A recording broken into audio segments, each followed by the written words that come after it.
একটা এখন power bank তৈরি করব। এই পাওয়ার ব্যাংকের সমস্ত উপকরণ আমরা নিয়ে নিয়েছি এবং এই সেলটা দিয়ে আমরা তৈরি করব।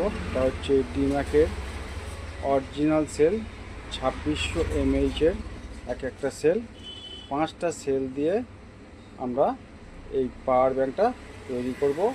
তা টোটাল হবে আমাদের 13,000 mAh-এর একটি পাওয়ার ব্যাংক। আপনারা দেখছেন যে এখন এই 5টা ব্যাটারিকে খুব ভালোভাবে স্পট করে নেওয়া হয়েছে। খুব ভালোভাবে নিকেল স্টিক দিয়ে স্পট করে নেওয়া হয়েছে এবং এতে একটু গ্লু দিয়ে আমরা আরও টাইট করে দেবো।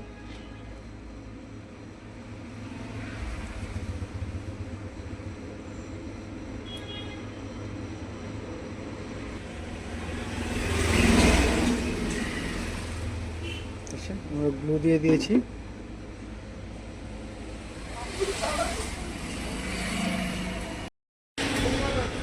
আমাদের এই পাওয়ার ব্যাংক এখন পুরোপুরি তৈরি হয়ে গেছে, ব্যবহার করার জন্য একদম রেডি। তো আমরা এটাকে চার্জ দিয়েছি, ফুল চার্জ দিয়েছি। ফুল চার্জ দিয়ে আমরা ব্যবহার করে দেখেছি 6000 অ্যাম্পিয়ারের মোবাইল দুবার ফুল চার্জ করা গেছে এই পাওয়ার ব্যাংকটা দিয়ে। যদি এই ধরনের পাওয়ার ব্যাংক আপনাদের কারোর প্রয়োজন হয় তাহলে অবশ্যই কন্ট্যাক্ট করবেন।